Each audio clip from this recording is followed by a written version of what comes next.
गांधी मंदिर में कुरान पढ़ते थे पर कभी मस्जिद में गीता नहीं पढ़ी। बस इसी मानसिकता ने आज राष्ट्र को बर्बाद कर दिया। जो लोग गांधी को महात्मा कहते हैं, एक बार गांधी का अगर सच्चा इतिहास पढ़े तो उन्हें पता चलेगा कि गांधी के किन अश्लील हरकतों की वजह से आज ये कहा जाता है। इस वीडियो को देखने के बाद जो लोग हमसे ये पूछेंगे कि गांधी के बारे में मैंने ऐसा क्यों कहा, तो उनके लिए ये जवाब है कि ईश्वर अल्लाह तेरो नाम का ये नारा किसने दिया था। जबकि आप देखेंगे तो ईश्वर और अल्लाह में ज़मीन आसमान का फर्क है।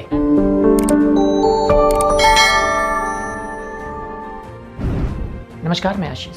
इस देश में ज़्यादातर चीज़ें सिर्फ और सिर्फ गद्दारों के नाम से ही बनाई गई हैं और उन्हीं के नाम से आज देश में ज़्यादातर इमारतें और जगहें मौजूद हैं। लेकिन एक सवाल आता है, जिनको ये नहीं पता कि उनका असली नाम और असली बाप कौन है। उन लोगों ने आज़ादी के बाद यहाँ के बलिदानियों के नाम से कोई स्टेडियम, कोई म्यूज़ियम, कोई कॉलेज, कोई सड़क, कोई सरकारी अस्पताल या स्कूल नहीं बनवाए भी तो सिर्फ नाम मात्र, जैसे समुद्र में तैरता एक दिन का। अब आते हैं मुद्दे पर। इतना सारा लेक्चर क्यों दिया? पहली बात तो एक और वेब सीरीज़ आई है जिसमें साईं बाबा को हिंदू मंदिरों में दिखाया गया है और पीछे से बैकग्राउंड म्यूजिक की जगह पे मस्जिद में दी जाने वाली अजान को बजाया गया है और ये जानबूझकर किया गया है। सोशल मीडिया पर वायरल कई वेबसाइट्स और पोस्ट ये दावा करते हैं कि ये वही साईं बाबा है जिसके पिता यानी बहरुद्दीन एक अफगानी पिंडारी मुसलमान था और रानी लक्ष्मीबाई की सेना में लगभग 500 पिंडारी सैनिक को लेकर के गया था, जिसमें साईं के पिता का स्थान रानी के निकटतम और विश्वसनीय सैनिकों में से था। अब अंग्रेजों ने बहरुद्दीन को लालच देकर रानी लक्ष्मीबाई से गद्दारी करने का एक प्लान तैयार किया और इसी के निशानदेही पर अंग्रेजों ने मिलकर रानी लक्ष्मीबाई को घेरा। लेकिन उस वक्त अपने इकलौते बेटे को पीठ पर बांधकर रानी लक्ष्मीबाई भागती रही। अंग्रेज पीछा करते रहे लेकिन रानी लक्ष्मीबाई हाथ नहीं लगी। अब रानी का पीछा करने का जिम्मा 5 पिंडारियों को दिया गया, जिसमें सिरडी वाले साईं के बाप का भी मुख्य था। उसने रानी के छिपे होने का स्थान को पता कर लिया। अंततः उन सब ने मिलकर उसे घेर लिया। रानी रणचंडी की तरह माँ भारती की शान को ना झुकने देने का प्रण लिए अपने हाथ में तलवार लिए कत्लेआम मचाती रही। अंग्रेजों का सेनापति हैरान था कि अकेली महिला इतने सैनिकों को कैसे काट रही। रानी गिरती, फिर उठती, फिर उठकर कईयों की गर्दनें उड़ा देती। अंत में वो गिरी और तलवार उनके हाथ से दूर जा गिरा। लेकिन फिर भी उन्होंने हार नहीं मानी। वो अपनी तलवार लेने के लिए अंतिम बार उठी। निहत्था पाकर पिंडारी सैनिकों ने रानी पर जोरदार वार कर दिया। रानी फिर कभी नहीं उठी। रानी वीरगति को प्राप्त कर चुकी थी। भारत की इस बेटी ने अपनी अंतिम सांस तक अपनी इस मातृभूमि की रक्षा की और देश की रक्षा की। इस महान वीरांगना के चरणों में मैं शीश नवाकर उन्हें नमन करता हूँ। लेकिन फिर से मैं अपने वही पहले सवाल पर आता हूँ कि क्या ऐसे लोग जिसके पिता ने इस देश के साथ गद्दारी की है, तो क्या ऐसे इंसान रूपी राक्षस के संतान को भगवान का दर्जा दे सकते हैं? नहीं ना।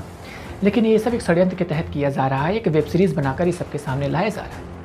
आप देखेंगे मंदिर में साईं बाबा की मूर्ति को रखी जाती है इस वेब सीरीज़ में, और ऐसे देश के बहुत से मंदिरों में आज ये मूर्तियाँ हैं। लेकिन इस वेब सीरीज़ में बैकग्राउंड म्यूजिक की जगह क्या बजाया जा रहा है, आप इस एपिसोड में खुद देखिए।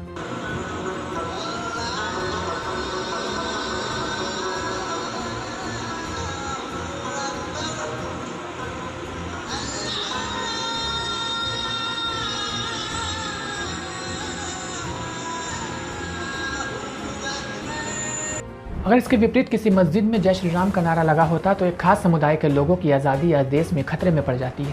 भाई साहब, जय श्री राम का नारा तो छोड़ो, वंदे मातरम और भारत माता की जय के नारे को सुनकर भी इनके कामों में बम फटने लगता है। लेकिन हमारे समाज में ये सब चीज़ें सुनकर अपने मंदिर, अपने ईश्वर या फिर अपने भगवान की मूर्तियों का अपमान देखते हैं, सहते हैं और उसके मज़े लिए जाते हैं। ये कुछ नहीं कर पाते।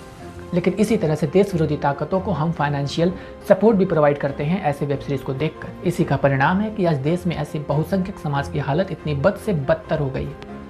पिछले कई सालों से कभी आश्रम जैसी वेब सीरीज़ को बनाई गई तो कभी सबका साईं जैसे वेब सीरीज़ को बनाकर षड्यंत्र को अंजाम दिया गया। ऐसे ही वेब सीरीज़ बनाकर इस देश के लोगों में एक बात बैठा दी गई, उनके मन में बैठा दी गई कि तुम्हारा इतिहास कुछ नहीं है और हमारे अपने ही हाथों से अपने ही धर्म का अपमान हमारे देश के अंदर कराया जाता रहा है। साईं बाबा की पूजा अर्चना करने से सारी मन्नतें पूरी होती हैं। ऐसे बातों को मन में इन्हीं वेब सीरीजों के द्वारा बैठा दिया गया, जिसको इस देश में मौजूद कराची वुड के ठेकेदारों ने इस देश में आसानी से ऐसी वेब सीरीज बनाकर लोगों को भ्रमित करने का कार्य किया।